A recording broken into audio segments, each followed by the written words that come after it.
Çok öndük. Voy meni asallarım. Endi dadajoningiz aniki.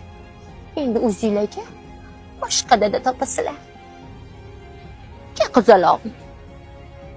Endi mani qizim adasi, to'g'rimi qizim? Ada deb qo'y. Kim bo'lib ketadi?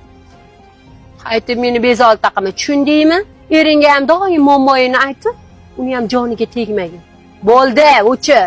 Ozgina bo'lsa ham insofingiz bormi? Qanaqa insof? Sevgini oldida insof nima degani? Biz bir-birimizni juda ham qattiq sevamiz. Mani boshqa bezovta qilma. Tushundingmi? Xayr, yo'q qizim.